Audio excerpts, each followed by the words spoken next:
मेरी गति अर्थात काल की गति बड़ी ही विचित्र है।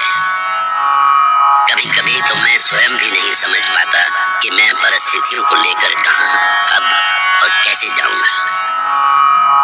देवी अहिल्या के साथ जो कुछ भी हुआ वो अपनी तरह की पहली घटना थी। सत्य तो ये है कि देवी अहिल्या को ऋषि गौतम ने समाज से बाहर कर दिया था। उनका सामाजिक जीवन समाप्त हो गया। श्री राम ने उन्हें समाज में स्थापित कर उन्हें नया जीवन दिया, उन्हें उनका सम्मान वापस दिलाया। महर्षि विश्वामित्र को मेरा प्रणाम स्वीकार हो। आपकी बहुत कृपा है कि आप इस मार्ग से आए। यदि आप इस मार्ग न आए होते तो प्रभु श्री राम की कृपा दृष्टि मुझ पर कैसे पड़ती। मैं तो आपके इस उपकार को जीवन भर नहीं भूलूंगी। राम, मुझे तुम पर गर्व है कि तुमने देवी अहिल्या को शाप मुक्त कर उन्हें नया जीवन दिया। मैंने तो बस गुरु माँ अहिल्या की इच्छा पूरी की। वो जो भी कह रही हैं, वो माँ का स्नेह है। लक्ष्मण, ये आश्रम के बाहर शोर कैसा? गुरुदेव, वनवासियों में गुरु माता अहिल्या के उद्धार का समाचार आग की तरह फैल गया है। सभी आश्रम के बाहर इकट्ठा हो रहे हैं। वो गुरु माता और भैया श्री राम का दर्शन करना चाहते हैं। हमें माता अहिल्या के दर्शन करने हैं। कहाँ है श्री राम? हमें उनके दर्शन करने हैं। हमें दर्शन दो श्री राम। अयोध्यानंदन श्री राम की, माता अहिल्या की, महर्षि विश्वामित्र की। आप लोग शांत हो जाएं, कृपा करके शांत हो जाएं। कितनी खुशी की बात है कि देवी अहिल्या महर्षि गौतम के श्राप से मुक्त हो गई हैं और इस सब का श्रेय जाता है अयोध्या नरेश दशरथ नंदन श्री राम को। अयोध्यानंदन श्री राम की, महर्षि विश्वामित्र की। महर्षि, हमें श्री राम के दर्शन करने हैं। हाँ, श्री राम के साथ हमें माता अहिल्या के भी दर्शन करने हैं। अवश्य, लीजिए, आपके सामने श्री राम और देवी अहिल्या दोनों हैं। राम को अपनी आंखों के सामने पाकर खुशी से वनवासियों की आंखें छलक रही। उन्हें विश्वास नहीं हुआ कि ऐसे सुकोमल कुमार ताड़का और सुबाहु जैसे राक्षसों का वध कर सकते। वो सांस रोके अपने प्रभु की वाणी सुनने को खड़े थे और फिर प्रभु राम ने उनकी यह इच्छा भी पूरी की। इस वन में रहने वाले सभी निवासियों और आश्रम वासियों को राम का अभिनंदन। हमें गर्व है कि हम उस पुण्य भूमि में आए जो कि महान ऋषि गौतम की साधना स्थली थी। और उससे भी बड़ी खुशी है कि अब माता अहिल्या फिर से इस आश्रम को नया जीवन देंगी। अब यहाँ पर फिर से यज्ञ होंगे, वेदों की रचनाएं गूंजेंगी, फिर से पक्षी बोलेंगे, हिरन कुलाचे भरेंगे। अब ये आश्रम फिर से उसी तरह लोक कल्याण करेगा जिस तरह पहले किया करता था। अयोध्यानंदन श्री राम की, महर्षि विश्वामित्र की। सुनो सुनो, देवी अहिल्या कुछ बोल रही है। आज मैं श्री राम के दर्शन पाकर धन्य हो गई। राम मेरे लिए कोई सामान्य पुरुष नहीं है, मेरे ईश्वर हैं। ईश्वर, वो सशक्त देवता बनकर आए और मुझे शिला हो चुकी अहिल्या को नया जीवन दे दिया। आज मैं धन्य हो गई श्री राम।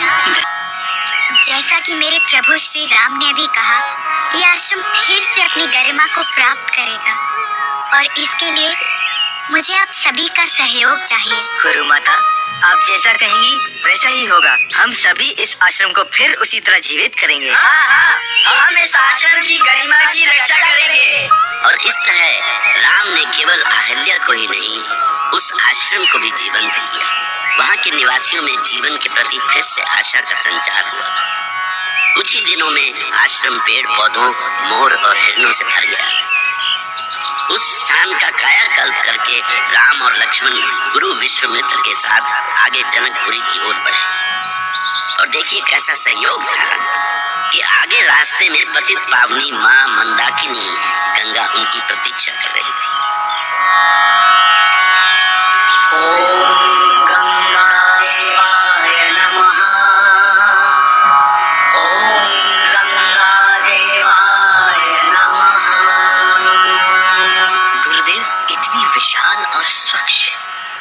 कौन सी नदी है?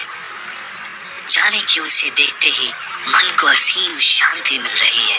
हाँ गुरुदेव, इस जल के बहाव को देखकर ही लगता है कि जैसे जन्मों जन्मों की प्यास बुझ गई हो।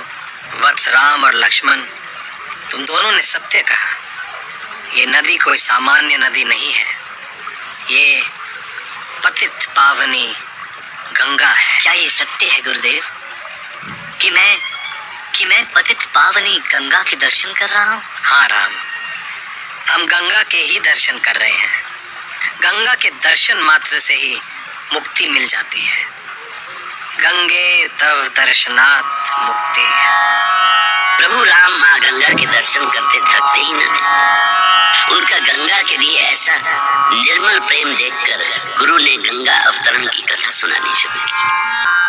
पतित पावनी गंगा का दर्शन करके राम, लक्ष्मण और महर्षि विश्वामित्र सभी अभिभूत हो गए। जो गंगा स्वयं श्री हरि की चरणों से निकली हो, उन्हीं का दर्शन करके धन्य धन्य होना, ये प्रभु श्री राम की ही लीला हो सकती है। गंगा तव दर्शनात् मुक्ति।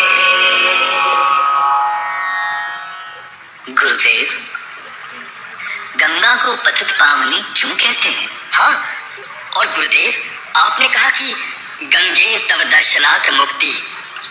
क्या सचमुच गंगा के दर्शन से ही मुक्ति मिल जाती है? प्रिय राम और लक्ष्मण, इसके पीछे भी एक कथा है। बहुत पहले की बात है। अयोध्या में सगर नाम से प्रसिद्ध एक धर्मात्मा राज्य करते थे। उन्हें कोई पुत्र नहीं था और वे एक पुत्र के लिए सदा चिंतित रहते थे। क्या ये घटना हमारे ही कुल की है गुरुदेव? हाँ राम, राजा सगर रघुकुल के बहुत प्रतापी राजा थे। पुत्र पाने के लिए राजा सगर अपनी दोनों पत्नियों केशनी और सुमति के साथ हिमालय पर्वत पर महात्मा भृगु की तपस्या करने लगे। ओम भृगवे नमः। ओम भृगवे नमः। ओम भृगवे नमः। महाराज, हम आपकी घोर साधना से प्रसन्न हुए। बोलिए, क्या वरदान चाहते हैं आप? बस एक ही कामना है। इतना बड़ा साम्राज्य होते हुए भी हमारा कोई उत्तराधिकारी नहीं है। बस आपके आशीर्वाद से यदि संतान की प्राप्ति हो जाए तो बड़ी कृपा होगी। महाराज, आपको आपकी पहली पत्नी से एक पुत्र और दूसरी पत्नी से 60,000 पुत्र पैदा होंगे। हे महर्षि भृगुदेव, हम धन्य हुए, हम धन्य हुए। इसी प्रकार महात्मा भृगु के वरदान से राजा सगर को पुत्र पैदा हुए। कुछ समय बाद राजा सगर के मन में यज्ञ करने की इच्छा हुई और उन्होंने यज्ञ का आयोजन किया। किंतु पर्व के दिन ही यज्ञ के उस घोड़े को इंद्र ने चालाकी से राक्षस का रूप धारण करके चुरा लिया। फिर क्या हुआ गुरुदेव? फिर राजा सगर ने अपने 60,000 पुत्रों को उस घोड़े को ढूंढने के लिए भेजा। राजा के सभी बेटे चारों दिशाओं में फैलकर घोड़ा ढूंढने लगे। अंत में उन्हें वो घोड़ा वहां चरता हुआ मिला जहां महर्षि कपिल ध्यान में मग्न थे। गुरुदेव, उसके पश्चात क्या हुआ? सगर के 60,000 पुत्रों ने समझा कि महात्मा कपिल ही उनका घोड़ा चुरा ले गए थे। इसीलिए वे कपिल मुनि को ललकारने लगे। कपिल मुनि के ऊपर ऐसा आरोप सुनकर जब उनकी साधना टूटी तो क्रोध से उनकी आंखें लाल थी। उनके सामने सगर के पुत्र थे। सगर पुत्रों पर क्रोध से भरकर कपिल ऋषि ने उन्हें भयानक श्राप दिया। हे अयोध्या नरेश सगर के पुत्रों, तुम सभी ने मेरा अपमान किया, मेरी तपस्या भंग की। इसीलिए मैं तुम्हें श्राप देता हूँ कि तुम सभी इसी स्थान पर इसी क्षण भस्म हो जाओ, भस्म हो जाओ। इस बात की सूचना महाराज सगर को मिली तो वो बहुत दुखी हुए।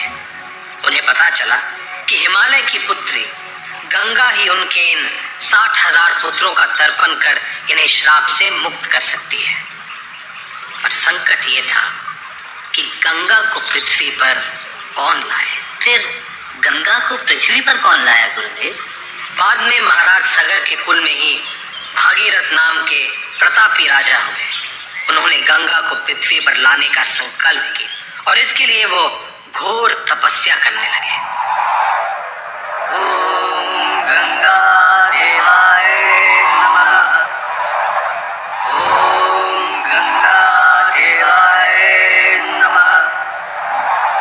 ओम गंगा देवाय नमः। वो 1000 वर्ष तक तपस्या करते रहे और अंत में गंगा प्रकट हुई। महाराज भागीरथ, मैं आपकी तपस्या से प्रसन्न हूँ। बोलिए, आपकी क्या कामना है? देवी, हमारे 60,000 पुरखे कपिल मुनि के श्राप से भस्म हो गए हैं। आपका स्पर्श ही उन्हें मुक्ति दिला सकता है। इसलिए मेरी प्रार्थना है कि आप पृथ्वी पर अवतरित होकर उनको शाप मुक्त कराएं देवी। महाराज, मैं तो पृथ्वी पर उतर सकती हूँ, लेकिन मेरे वेग को केवल महादेव शिव ही संभाल सकते हैं। इसलिए आप महादेव को प्रसन्न करिए। भागीरथ ने फिर महादेव को प्रसन्न किया और महादेव गंगा को अपनी जटा में संभालने के लिए तैयार हो गए और पतित पावनी गंगा पृथ्वी की ओर चल पड़ी। गंगा तव दर्शनार्थ होते। और पावन गंगा ने भागीरथ के 60,000 पुत्रों का उद्धार किया। भागीरथ गंगा को पृथ्वी पर लाए थे, इसीलिए गंगा को भागीरथ भी कहते हैं। गुरुदेव, ये हमारा सौभाग्य है कि आपकी कृपा से हमें भी पावन गंगा के दर्शन हुए। हाँ गुरुदेव, कैसी अद्भुत है गंगा, कैसी उछाल खाती लहरें। लक्ष्मण, पूरा पुण्य तो तभी मिलेगा जब हम गंगा में स्नान करेंगे। और तब श्री राम ने भाई लक्ष्मण और ऋषि के साथ पतित पावनी गंगा में स्नान किया। अनोखा क्षण था वो। सबके पापों को हर लेने वाली गंगा में वो राम स्नान कर रहे थे, जिनके स्पर्श मात्र से अहिल्या तर गई।